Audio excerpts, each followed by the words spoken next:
gusto, licenciado. Mi nombre es Daniel Hernández. En este momento voy a dar a exponer lo que es el primer capítulo de Don Quijote de la Mancha, el cual dice así. En un lugar de la Mancha, de cuyo nombre no quiero acordarme, no ha mucho tiempo que vivía un hidalgo de los de lanza o un astillero, adarga antigua, rocín flaco y galgo corredor,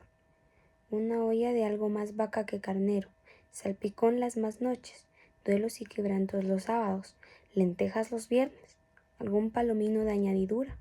los domingos. Consumían las 3 partes de su hacienda. El resto de ella concluía en sayo de velarte, calzas de velludo por las fiestas, con sus pantuflos de lo mesmo, y los días de entre semana se honraba con su vellore, de lo más fino. Tenía en su casa una ama que pasaba de los 40 y una sobrina que no llegaba a los 20,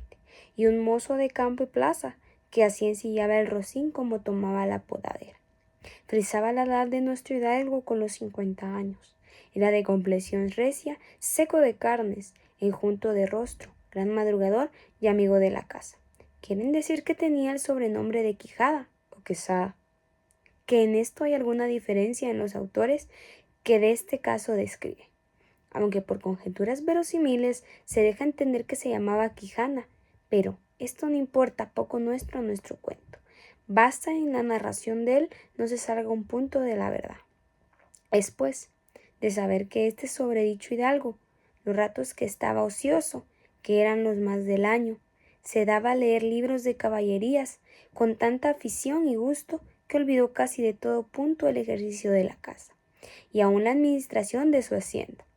Y llegó a tanto su curiosidad y desatino en esto, que vendió muchas hanegas de tierra de sembradura para comprar libros de caballerías en que leer. Y así llevó a su casa todos cuantos pudo haber de ellos, y de todos ninguno le parecía tan bien como los que compuso el famoso Feliciano de Silva. Poco la claridad de su prosa y aquellas intrincadas razones suyas le parecían de perlas, y más cuando llegaba a leer aquellos requiebros y cartas de desafíos, donde en muchas partes hallaba escrito la razón de la sinrazón que a mi razón se hace, de tal manera mi razón enflaquece, que con razón me quejo de la vuestra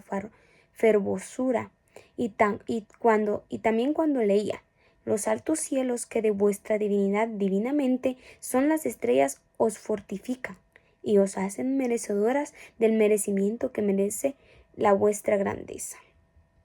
Con estas razones perdía el pobre caballero el juicio y desvelábase por entenderlas y desentrañarlas el sentido que no se le sacará ni las entenderían del mismo. Aristóteles, si resucitara para solo ello, no estaba muy bien con las heridas que don Belianis daba y recibía, porque se imaginaba que, por grandes nuestros maestros que le hubiesen curado, no dejaría de tener el rostro y todo el cuerpo lleno de cicatrices y señales, pero con todo alababa en su autor aquel acabar de su libro con la promesa de que aquella incalcable aventura y muchas veces le vino deseo de tomar la pluma y llave fin al pie de la letra.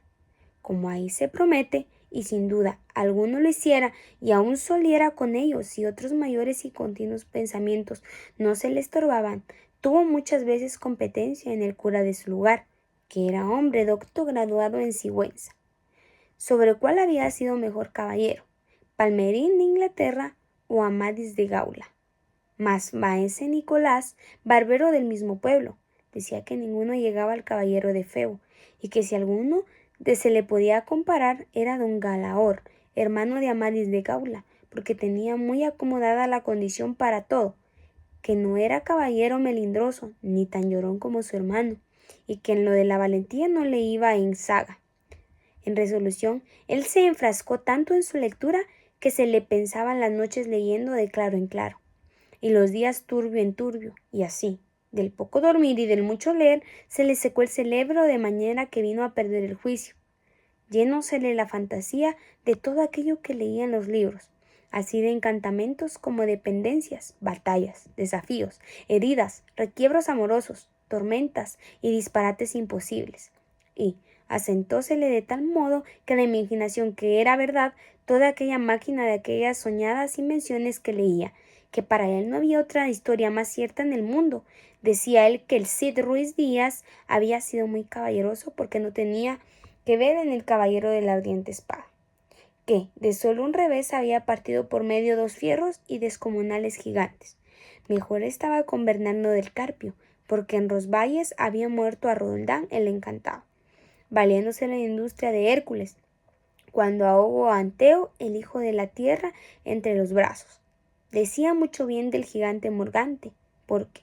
con ser de aquella generación gigantea, que todos son soberbios y desconmovidos, él solo era afable y bien criado.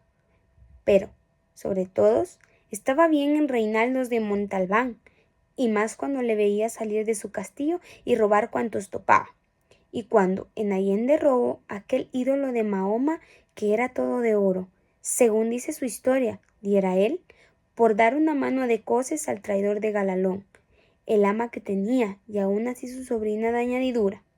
En efecto, rematado ya su juicio, vino a dar en el más extraño pensamiento que jamás dio loco en el mundo, y fue que le pareció convenible y necesario, así como el aumento de su honra como para el servicio de su república, hacerse el caballero andante,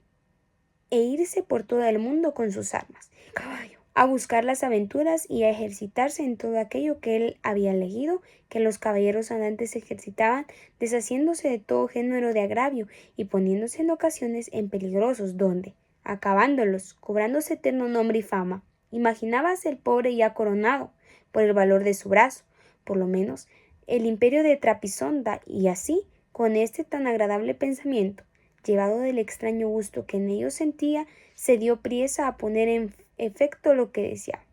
Y lo primero que hizo fue limpiar unas armas que había sido de su bisabuelo, que, tomadas de orín y llenas de moho, luengos siglos había que estaban puestas y olvidadas en un rincón, limpiándolas y aderósalas lo mejor que pudo, pero vio que tenían una gran falta y que no tenía celada de encaje, sino morrión simple, mas a esto suplió su industria, porque de cartos hizo un modo de media celada que encaja en el morrión, hacia una apariencia de celada entera.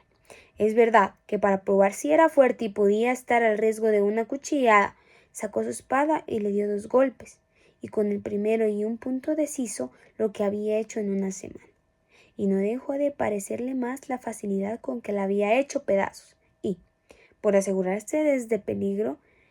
lo tornó a hacer de nuevo, poniéndole unas barras de hierro por dentro, de tal manera que él quedó satisfecho de su fortaleza y, sin querer hacer una nueva experiencia de ella, la diputó y tuvo por celada finísima de encaje. Fue luego a ver su rocín, y aunque tenía más cuartos que un real y más tachas que el caballo de Gonela, que tantus pelis et osa fiuri, le apareció que ni el bocéfalo de Alejandro ni Banieca el del Cid con él se igualaba. 4 días se le pasaron en imaginar qué nombre le pondrían, porque, según decía él a sí mismo, no era razón que caballo de caballero tan famoso y tan bueno él por sí tuviese sin nombre conocido, y ansí procuraba acomodársele de manera que declarase quién había sido antes que fuese el caballero andante. Y lo que era entonces, pues estaba muy puesto en razón que, mudando su señor estado, y lo que era entonces, pues estaba muy puesto en razón que, mudando de señor estado, famoso y destruoso como convenía a la nueva orden, y al nuevo ejercicio que ya profesaba. Y así, después de muchos nombres que formó, borró y quitó, añadió, deshizo y tornó de hacer en su memoria e imaginación, al fin le vino a llamar Rocinante. Nombre, a su parecer, alto, sonoro y significativo de lo que había sido cuando fue Rocín, antes de lo que ahora era, que era antes y primero de todos los rocines del mundo. Puesto nombre, y tan a su gusto, a su caballo, quiso ponérsele a sí mismo, y en este pensamiento duró otros 8 días, y al cabo se vino a llamar Don Quijote. ¿De dónde? ¿Cómo queda dicho? Tomaron ocasión los autores de esta tan verdadera historia, que, sin duda, debía de llamar Quijada, y no Quesada, como otros quisieron decir. Pero acordándose de que el valeroso Amadís no sólo había contentado con llamarse Amadís a secas, sino que añadió el nombre de su reino y patria, por hacerla famosa,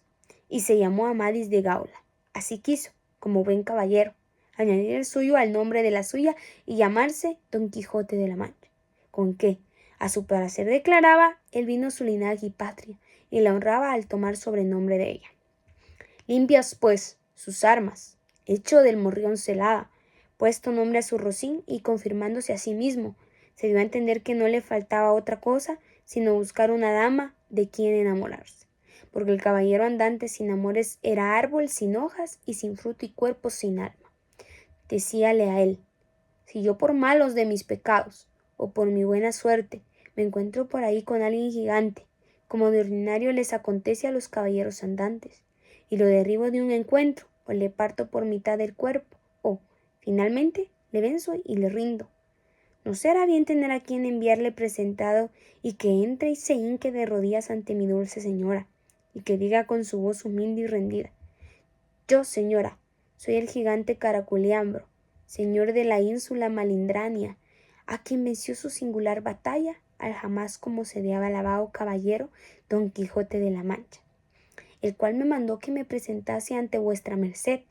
para que la vuestra grandeza disponga de mí a su talente. Oh, cómo se holgó nuestro buen caballero cuando hubo hechos de discurso, y más cuando halló la quien dar nombre de su dama. Y fue, a lo que se cree, que en un lugar cerca del suyo había una moza labradora de buen parecer, de quien él un tiempo anduvo enamorado, aunque, según se entiende, ella jamás lo supo ni le dio cata de ello. Llamábase Aldonza Lorenzo,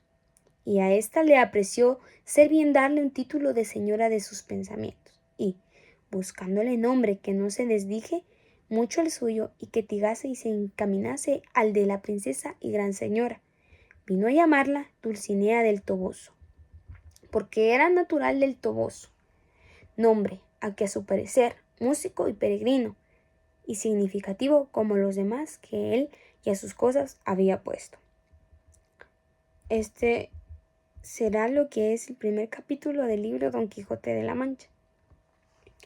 Este es un capítulo que trata de la condición y ejercicio del famoso hidalgo Don Quijote de la Mancha, pues Don Quijote, quien vive obsesionado por los libros y la caballería, se lanza a la aventura, yéndose así a buscarse un nombre adecuado para su gran aventura, y que también en sus pensamientos está el poder encontrar a una bella dama que lo acompañase en sus días, y a la cual se le fueran dadas sus grandes batallas o victorias. Igual hay 3 palabras que a mi parecer fueron interesantes y por las cuales me tomé el tiempo de averiguar. Una es agravio, la segunda es verosímil y la tercera sigüenza. El agravio. Se dice que el agravio es una ofensa a la fama o al honor de alguien. El verosímil quiere decir que tiene apariencia de verdadero, y Sigüenza, pues que es una ciudad de España. Esto sería todo. Espero le agrade. Muchas gracias.